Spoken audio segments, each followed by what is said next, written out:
He's on his way in to speak with us about the mural that's being painted on the wall just outside the entrance to the radio station and the entrance to the food court here at the Paddock Mall. In the interim, though, I'll tell you about this story in case you missed it earlier this morning. Former U.S. Representative Cliff Stern, who served in Congress from 1989 to 2013. He's now the executive director of APCO Worldwide, based out of Washington, D.C., serves as APCO's International Advisory Council.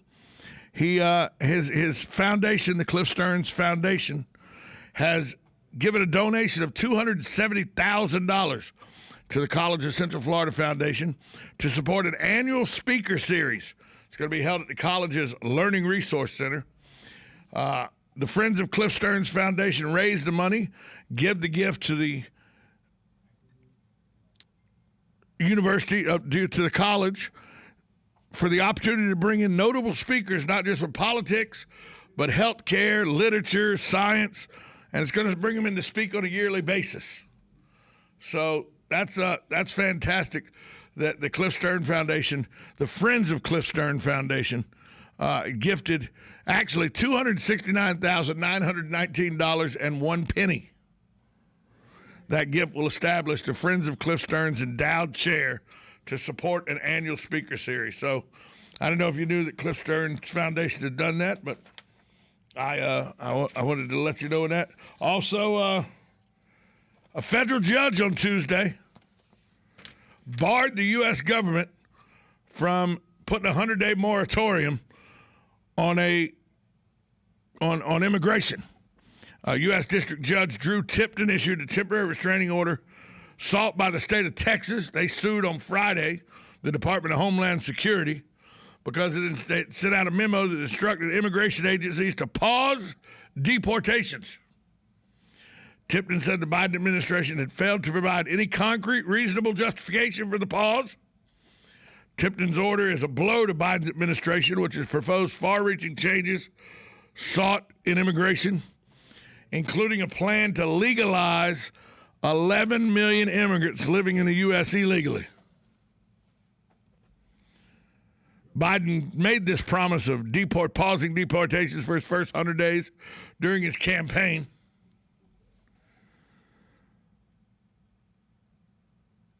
Shows that just as Democratic-led states and immigration groups fought former Donald Trump over immigration in court, often successfully, the Republicans are prepared to fight Biden in the exact same way. So a federal judge has barred the Biden administration from halting deportations. If you're here illegally and ICE has you and ICE is deporting you, well, there's not a 100-day moratorium on that now. You're going to go. As well it should be. If you're in this country illegally, you've broken our laws by coming here illegally. We should be able to send you out.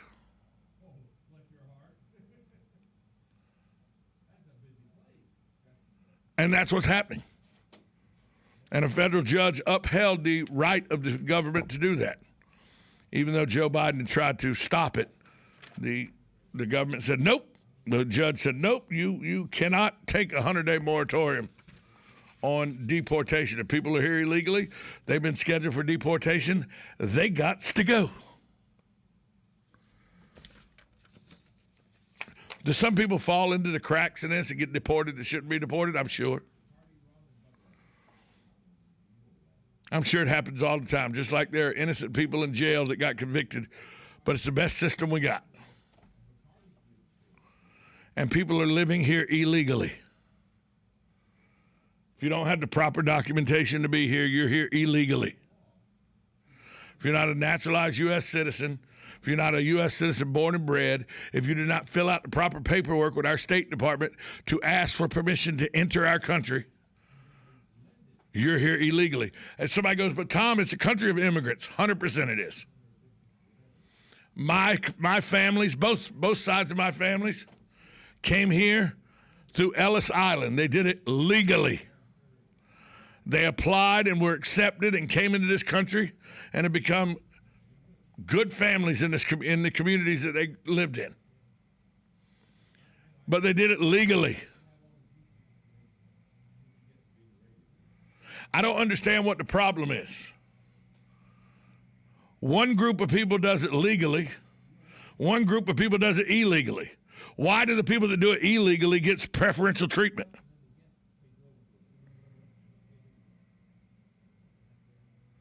Till you can explain that to me, you got nothing to talk to me about.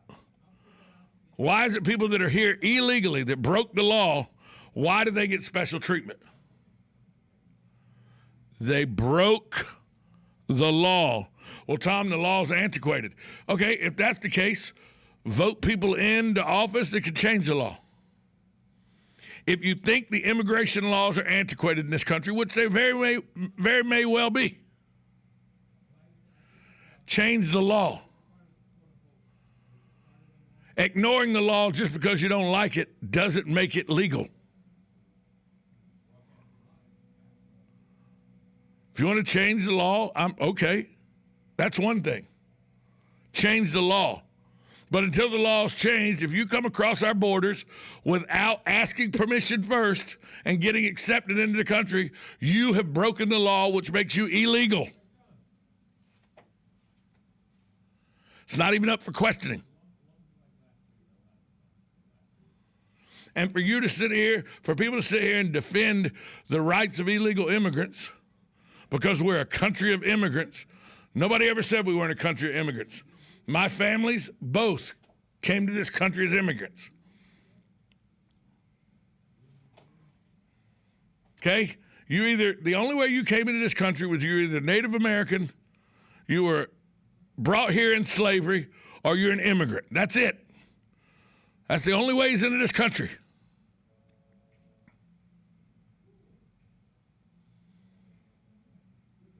I get that. We're a melting pot, and I have no problem with that. But do it legally. And if you don't like the way the laws are now, change them. Do I believe that of the 11 million illegal immigrants in this country, that most of them are hardworking, pay attention to our laws and everything? Most of them. Still doesn't bemoan the fact they're here illegally. Doesn't change the fact at all that they're here illegally. Are they doing it because they want a better situation for their families? Do they send most of their money back home to take care of their families? 100%. Still doesn't change the fact they're illegal. Do they do and perform jobs that the lazy American workforce will not perform? You could make that argument. Still doesn't change the fact that they're here illegally.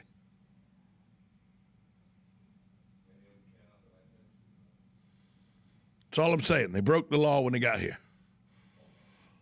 No matter what their reasoning was, they broke the law.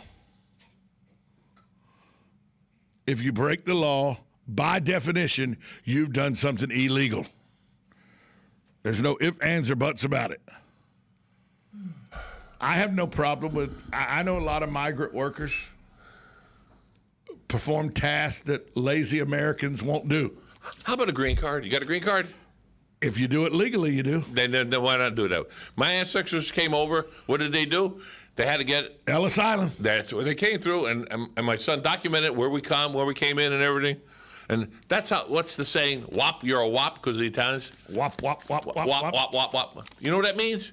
Without papers. Exactly. Without papers. That was because the Italians, some of the guys that they speak a word. Right. Of English. Right. And they were brought in, and you don't have papers. And by the way, no capisce English. Lucky Luciano, who was in this country illegally, they deported him. Mm-hmm. Imagine that. Yeah. Hi, caller. Who's this? Hey. Yeah. The illegal immigrants are being exploited and being paid below market wages by greedy people. 100%. Yeah. There's no service being done to these people. And truth be told, agricultural worker visas and domestic worker visas are the two easiest visas to acquire. Come over here with one of those two visas and you can be paid market wages. Mm-hmm. You won't be subjected to always waiting for the knock on the door. and you can eventually apply for citizenship. Yes. Jim's 100% correct. Thanks for the call. Yeah. Have you ever talk to? Have you ever spoken? And I'll say a Latin American yes. that has worked for the crops, worked for the. Yeah, Joe, I worked on a farm in South Georgia that brought in cotton, soybean, onions, and tobacco and peanuts. I've worked right in the fields with as many immigrants from Mexico that you can think of. Right. That were all here with sponsorship and legally working on the farm. Legally working on the farm. Yep. And the thing is with them, a lot of the farmers have substandard housing or housing that's Certainly. Yeah, there were three what we referred to as the Mexican huts. Yeah. And they were little more than block buildings with, like an outhouse almost. Yeah, and they had running water though. They didn't have no heat, no air. Nope. No heat, no air. But these fine folks that are damn hard workers, they followed the crops. Of course they did. So when it was picked here, they're there. When it's picked there, they're there. When it's picked there, they're there. Lewis, who was the lead of the group. Yeah. Him and his family would pick peanuts and tobacco and onions in Florida. I mean in Georgia. There's no tobacco in Florida much. They do it in Georgia. Yeah. Then they would go after that. They would go north because it's warmer in Georgia than it is in South Carolina. They would then actually go pick rice in the rice beds of South Carolina, and finish their trip in North Carolina, bringing that tobacco in. Yeah. And then guess what they would do? Pack up, start all over. Come back to Georgia, do it again. Yeah, cotton and whatever. Oh yeah. And Lewis was one of the hardest working men that I've ever met in my life. He had his sister, his wife, and one kid with him. Usually family. One child who was 16. Yeah. The rest of the family was back in Mexico. And he would make, on average, Lewis would make probably $1,800 a week. Yeah. And he would keep 300 of it for his family here in the United States. And the rest go back to the rest of it go back to Mexico. Which is like 3 times that much worth. I know when I went to Mexico 2 years ago for Christmas, our housekeeper, she was assigned 5 rooms at the bed and breakfast we were staying in. Okay. She made $40 American a week. Woo! She cried and was in tears and asked me, Mr. Tom, are you sure this is what you want to give me? When I tipped her $100. Because that was 2.5 weeks' pay for her. She asked me if I was sure it's what I wanted to give her. And you said yes. I said, of course it is. Yeah. But that's why they send the money back. I know why illegals come to this country. Oh, yeah. If you're making $40 a week versus $5 an hour, which is $3 under minimum wage, but you work 40 an 8-hour shift at $5 an hour, and usually on a farm you work 10 to 12 hours. Right. Just if you work an 8-hour shift on a farm at $5 an hour, you make in one day what she made in 1 week. Yeah. Oh, yeah. Working. So that's why the illegals say, oh, you pay me under the table? It's not, there's no record of it? Whatever. I'm making 5 times as much a week as I was in Mexico. A lot of stories I've heard is they work here, they send it home. Now, when they send it to their home in Mexico, they don't just go crazy spending it. No. They put it away in a bank. Yes. And then they use what they have. Then this person that's making a zillion, they retire and they live like kings for the rest of their life in Mexico. Yes. The family's taken care of. Well, I don't know. Have you seen Mexican? It's like the Italian families. They group and they take care of each other. Of course they do. They work all as a family unit. Boom. When I went to San Miguel de Allende, which is where the Mexican Revolution started. Okay. It's a very art-driven community in Mexico. It's in the high arid mountain region of Mexico. Mm. When I went there, tradesmen, carpenters, people like that, they were all using hand tools, hand lathes, hand saws, hand drills. Yeah. And I talked to a guy, he was working on a room, renovating one of the rooms at the bed and breakfast. I go, he spoke pretty good English. I go, don't you know skill saw and drills and all are powered? He goes, yeah. But if we use those, the job will be over in 3 days. If we use these hand tools, the job takes 3 weeks. We get paid for 3 weeks. It is in Mexico? In Mexico. Okay. So sure. Because the wage is so small there Yeah. that they work for 3 weeks to try to make money. See, the whole thing is, let's say I was in Mexico, I would go, it's going to take them 3 weeks. I'll charge you the same amount, but I'll do it in 3 days because I'll get it done. Yeah, you would be doing the same thing to them what illegal immigrants are doing to construction here. That's right. Exactly.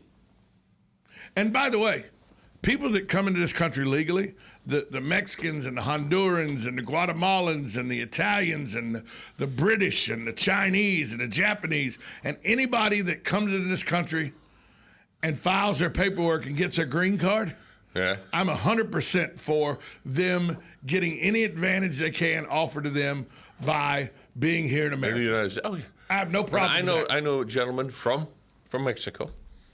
He's been here. I don't know how many years. I don't know what's happened to him since. He said it's taken him 7 years trying to get his citizenship. That's the problem. That was the big. I said, why 7 years? He says, I don't know, but that's how long it's taken me to get in. Now his son was born here, so his son can take advantage of it. You know, being a U.S. citizen, being born here. But him and his wife, and good worker. Oh, great worker. But he could not get a citizenship. And what he did for a living was detail cars. Right. And if you get a good person that could detail your car, They can make a lot of money. they could make a lot of money. And especially, I know people around here in Ocala that have their cars done in their driveways. In other words, they come to you and they'll come up with a Oh, pickup yeah, truck. mobile detailing is a huge deal in this Oh, town. yeah. And it's actually affordable. Believe it or not, I don't know it's how actually much affordable. detailing costs, but If you go to a detail shop, a shop. if you go to a place that they expect, that's what they do is they detail cars. How much? Can be anywhere from $125 to $200. A mobile is Anywhere from $75 to $150. okay. So this one I heard was, I think it was $35 or $45 after the initial clean. Right. The initial clean is like $1.25. Mm-hmm. $125. Right. For the initial clean, where they get the cigarette butts, blah blah blah blah, whatever's in the car, and they clean it out because that's going to take extra. But then you get like on a contract deal, They come every 3 weeks, or every 2 weeks, something like that, and they, Just like the lawn guy does. yeah. Well, they're a little different. The lawn guy comes when the lawn's growing. If the lawn's not But growing, they're your not going to cut it. No, they come and take the leaves up and they trim bushes and stuff, even when the lawn doesn't need to be cut. That's oh true. yeah, and I know where I bank at here in town. Okay. There's a mobile detail guy that has like 4 of the bank employees under contract. Yeah. and he comes to the bank and They give him the details all keys. cars. Yeah, He does and most of them are. Well, most of them. They're all insured. They Right. wouldn't be in business if they weren't Right. insured. so And they're, like I said, $35 a pop to $40 a pop after the initial oomph. but Is it worth it? It's somebody with a green card doing it the right way. Here's the problem, and I know this is a problem, and I know illegals face this every day. To come into this country, you have to have a sponsor. Then you have to pay thousands of dollars per person, not for the family, Per person. per person. What does the sponsor do? The sponsor, you know, that's an American that says we will sponsor this person coming in. So, It's part of the immigration issue. It's usually the sponsor is somebody that's here already legally Yeah. that says they're my family. Okay. all right. It's a point So of they're gonna- reference. in It's a other point of words- reference, is what it is. So they're going to stay with me. That's what I'm saying. Right, yes. Okay. So they come in. Right. So then, but it's thousands of dollars per person. Now who gets that money? The government. To do what with it? I don't know. Okay. Whatever the government does with it. All right. Then it could take anywhere from 36 to 60 months for the paperwork to go through. Okay. Yeah. Here we go. Now, so you're 5 years into the process. Yeah. You're thousands of dollars in, and you're waiting for the government to say yay or nay. Yeah. Or you pay a guy in Mexico $750 to smuggle you across the border. Right. But then you got to find work. Right. But which one to somebody who's looking to help their family right away? What's the better option? Waiting 60 months, pay thousands of dollars, and you may not get in, or pay somebody $750 to smuggle you across? Don't they come in and work while they're waiting for the answer? No. They don't have a temporary card? No. You mean you're still in Mexico waiting? Yes. Baloney. The process is way too long.